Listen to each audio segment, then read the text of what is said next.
All right, get ready, because today we're diving deep into the heart of Bratislava, Slovakia. Ooh, sounds exciting. It is. We're tackling the big question that's got urban planners all riled up. Yeah, and what's that? Can a city use the economic power of land to fuel its own development? Like pull itself up by its bootstraps. Fascinating question, and especially timely as Bratislava is rethinking its central zone, giving it a fresh look. That's right. And we've got this super interesting article from the Center for Territorial Development to guide us. Financing urban development, a silent struggle for the wealth hidden in the soil. Wow. They make it sound like there's buried treasure under Bratislava. Kind of, yeah.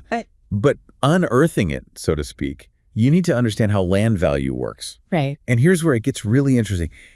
Think about when Slovakia joined the European Union. Okay, back in 2004. Yeah, that really put Slovakia on the map. For sure. Attracted investments, and you know what happened? It pushed up land value, especially in the capital. So joining the EU was great for Slovakia overall. Absolutely. But it also created this kind of tricky situation for Bratislava, where they're like, wait a minute, how do we manage this super fast increase in land value? Precisely. How to make sure everyone benefits from this. The city is trying to figure out how to capture that value for the public good. Make it work for the people. Exactly. And this isn't just theoretical, it's playing out in the real world. Oh, I bet. Give me an example. Imagine a developer wants to build a luxury high-rise right on the Danube.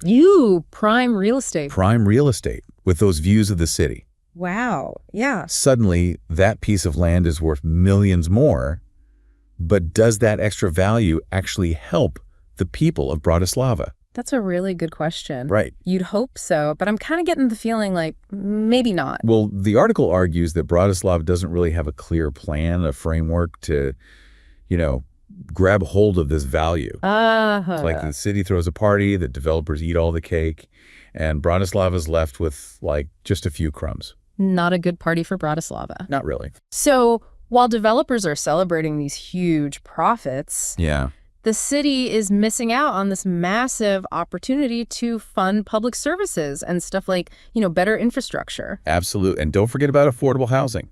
Right, which I know is a big issue in Bratislava these days. Huge issue.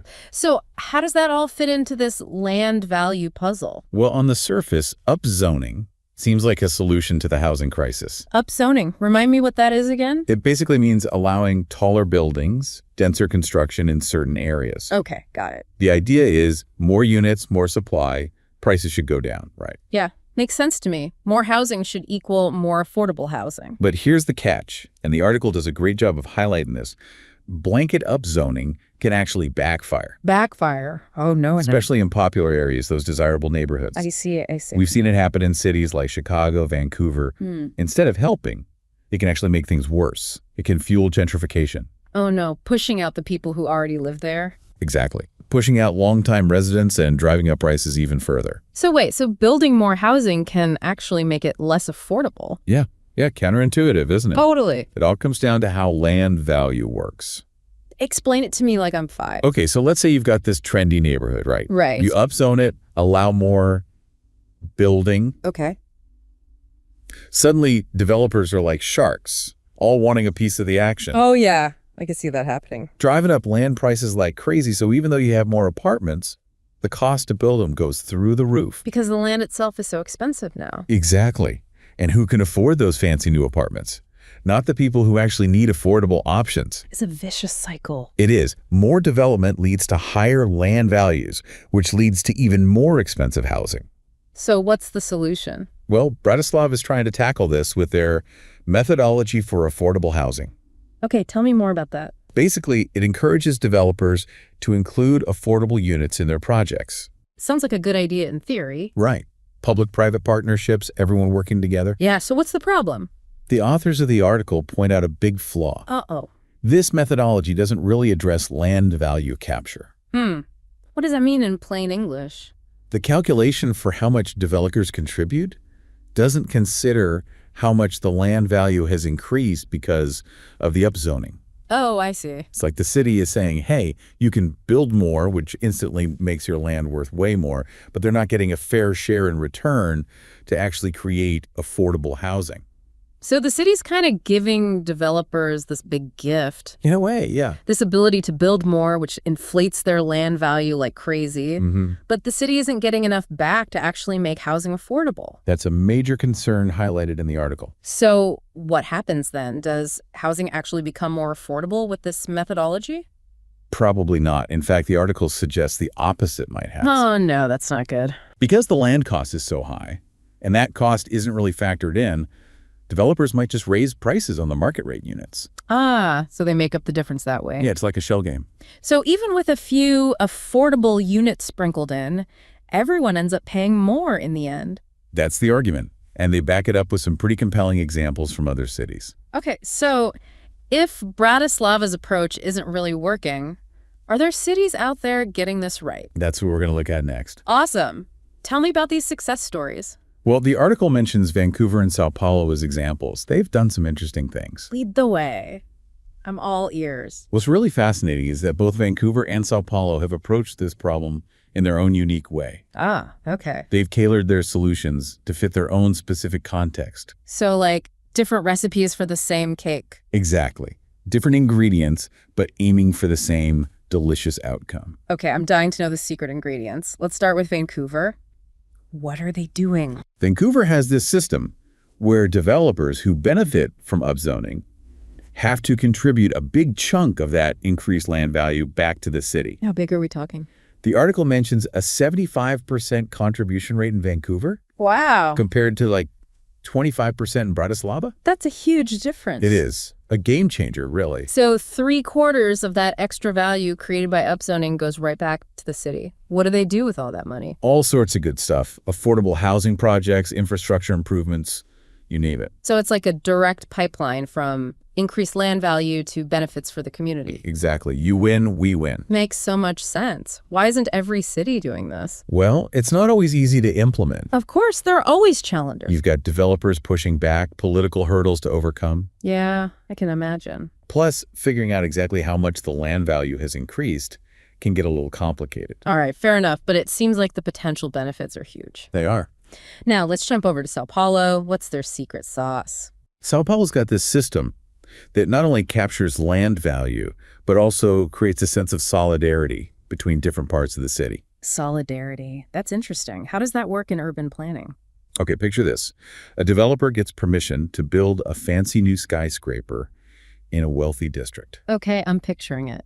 Under Sao Paulo's system, they have to contribute to a fund that supports affordable housing in less wealthy areas. I see. It's like a built-in way to redistribute the wealth generated by development. Precisely. It recognizes that development in one area affects the entire city. It's all connected. It is. And there's more. Sao Paulo also options off those extra development rights created by upzoning. Oh, interesting. So instead of the city saying you got to pay this much, the market itself decides the value. That's a clever way to do it. It brings in market forces while ensuring the city gets a fair price. Exactly.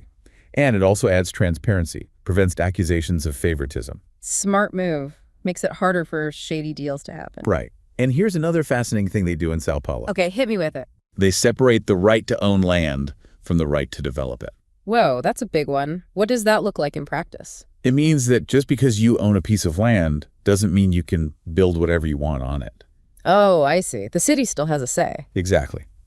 The city retains control over development rights, so they have more power to shape the urban landscape. That's a pretty different way of thinking about property rights. It is, but it makes sense when you think about it. Yeah, I can see how it would give the city more control over things like density, building heights, the overall look and feel of a neighborhood. Exactly. It shifts the focus away from just maximizing profit and towards things like public space, walkability, sustainable development. So we've got Vancouver's high contribution rates and Sao Paulo's focus on solidarity and market-driven solutions. Yeah. What are the key takeaways for Bratislava? Can they just copy and paste one of these models? It's not that simple, unfortunately. Right. There's no one-size-fits-all solution. Every city is unique. Each city has its own challenges and opportunities. But what these examples show us is that capturing land value increases for the public good. It's definitely possible. It can be done. It just takes careful planning, good policies, and crucially, the political will to make it happen. That's always the sticking point, isn't it? It often is. It sounds like Bratislava has a lot to learn from these examples. Definitely. But the big question is, will they actually take action? That's a question that goes beyond this article, but it's definitely one worth thinking about. For sure. And it brings us to another really important point, that the article emphasizes citizen engagement. Oh, yeah, they talk about that a lot. It's crucial. Informed and engaged citizens are essential for shaping a city's future. It's not just about leaving it to the experts and the politicians. Absolutely not. Citizens have a huge role to play. What can they do? They need to understand these policies, how they affect their lives and their communities. Right. And most importantly, they need to speak up, make their voices heard. So it's not just about complaining on social media, it's about taking action. Exactly. Attending public meetings, contacting their representatives, advocating for policies that align with their vision for the city. Turning that knowledge into action. Precisely. I love that this deep dive doesn't just leave us feeling overwhelmed, but actually empowers us to do something. Absolutely. It's like we've been given this treasure map to a brighter future. That's a great analogy. But we still have to navigate the terrain and avoid the traps. Exactly. And that brings us to a crucial question that the article leaves us with. Okay, what is it?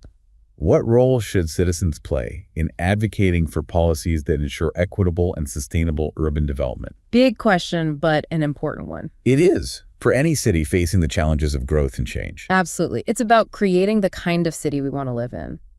That's what it all boils down to. And recognizing that we, as citizens, have a voice and a responsibility to use it. Couldn't have said it better myself. Great discussion so far. We've gone from the heart of Bratislava to the busy streets of Vancouver and Sao Paulo. It's been quite a journey. Uncovering the complexities of land value and the potential it has for building more equitable and vibrant cities. It's a topic that often flies under the radar. It does. But as we've seen, it has a huge impact on our lives. Absolutely. Well, for our listeners out there, think about your own city. Yeah, think about it. What are the big urban development issues you're facing? Are there opportunities to use land value for the public good? How can you get involved and make a difference? Maybe it's going to a city council meeting. Or joining a local group. Even just talking to your neighbors about these issues. Every voice counts. Collective action can really shape the future of our cities. It's true. We've traveled from Bratislava to Vancouver and Sao Paulo today. A whirlwind tour. Uncovering all the ins and outs of land value. And how it can be used. And how it can create more equitable and vibrant cities. Cities that work for everyone. This is a topic that's often overlooked. But as we've seen, it has a huge impact on all of our lives. It really does. Knowledge is power, and understanding these issues is the first step toward creating that positive change. Couldn't agree more. So keep asking those questions. Keep learning. Keep exploring and keep diving deeper. That's it for this deep dive. Until next time.